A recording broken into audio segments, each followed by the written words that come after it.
great. And you're not afraid to pay that price. The most dangerous person in any room isn't the one who talks the most or brags the loudest. It's the one grinding in silence. The one who doesn't quit. The one who shows up early, stays late, studies harder, and never stops pushing forward. Be that person, outwork them all. Not for praise, not for applause, but because you know what you're capable of. Discipline is the difference between wishing and winning. It's not flashy, and it's not always fun, but it's the one thing that separates people who just talk about their goals from the ones who actually achieve them. Discipline is the quiet decision you make every day to say no to temporary pleasure so you can say yes to long-term purpose. It's about choosing progress over comfort, growth over excuses, and legacy over instant gratification. Anybody can be motivated for a moment, but discipline is what keeps you moving long after the mood has left. Every time you're faced with a choice, sleep in or get up and work, scroll social media or study, spend money or save it, you're deciding what kind of life you're going to have. And let me tell you, most of the things you want right now are distractions from what you truly desire. Success isn't stolen in a single bad choice. It's slowly taken away by 1,000 small yeses to the wrong things. And every no you say today to those distractions, that's one step closer to the version of you that you're trying to become. The hardest part of discipline is that nobody celebrates it in the moment. Nobody claps for you when you say no to that party to stay home and work on your goals.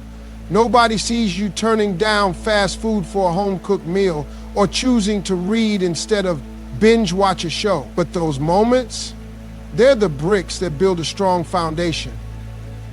They're the reason people will call you lucky later, because they never saw the sacrifices behind the scenes. Discipline isn't about being hard on yourself. It's about loving yourself enough to do what's best for you even when it's hard. It's about saying, I want to win more than I want to be comfortable.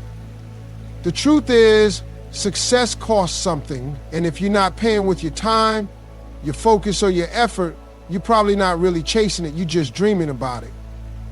There will always be temptation, always something pulling you away from what you should be doing. That voice in your head will say, just this once, or you deserve a break. And sometimes you do, but other times that voice is lying. You've got to learn to recognize the difference. You've got to remember that the most powerful version of you is waiting on the other side of the decisions you make today. Real discipline is rooted in purpose. When you're clear about what you want most, it becomes easier to say no to what you want now. Because once you've tasted progress, once you've seen what it feels like to move closer to your goals, the little temptations lose their power, and the more you choose discipline, the stronger that muscle gets. Until one day, what used to be hard to say no to doesn't even tempt you anymore, because you've already decided who you are and where you're going. Fear of failure is the #1 reason people never tap into their full potential. It paralyzes dreams before they even get started. It convinces people to play it safe, to settle, to stay quiet, to avoid risk. But here's the truth. You will never become the best at anything if you're scared to mess up. Greatness and failure walk hand in hand. You don't get one without the other. Every champion, every expert, every master of their craft has failed more times than most people have even tried.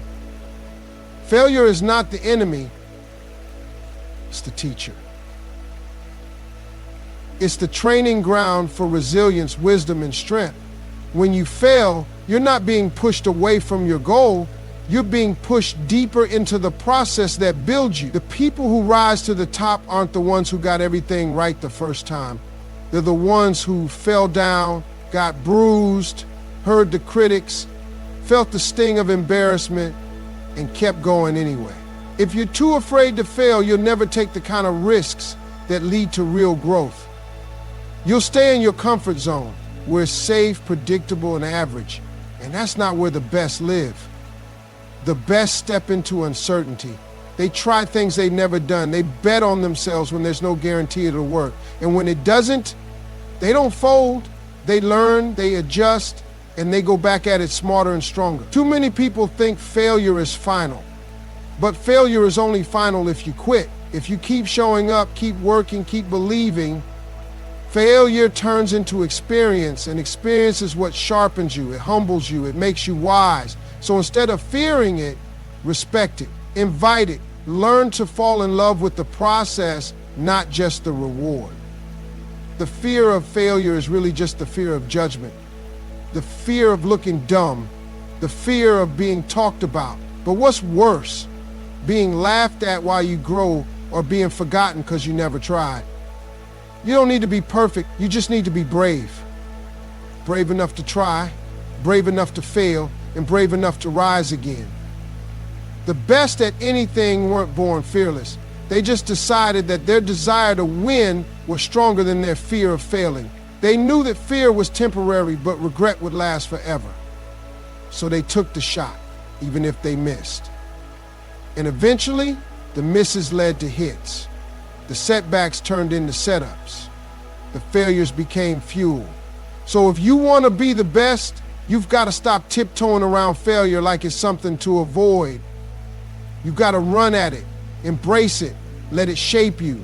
Because every time you fall and get back up, you prove to yourself that failure doesn't define you, your response does. And that response, that's what greatness is made of. When you look at where you are right now, it might be easy to get caught up in what's missing, what's broken, what's still unfinished. But what you've got to understand is this. If you've made it through what you've been through, it's not by accident. You didn't survive all those setbacks, losses, heartbreaks, and doubts just to end up living an average, watered-down version of your potential. God didn't bring you this far through all that mess, through all those late nights and silent battles, just to leave you stuck in the middle. You were brought this far because there's more for you. Average is not your destiny. It might be where you came from. It might be what people expected of you, but it's not where you're meant to stay. You've been carried through storms, protected in silence, guided through moments you didn't even realize were miracles. You've had doors open that you weren't qualified for. You've had situations that looked impossible somehow turn around. That's not luck. That's purpose.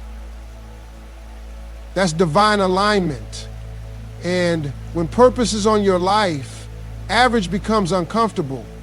You can't settle into mediocrity because something inside you knows there's more.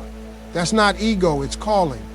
Now that calling doesn't mean the path will be easy. In fact, when God has something big for you, the journey often gets harder because pressure comes before purpose.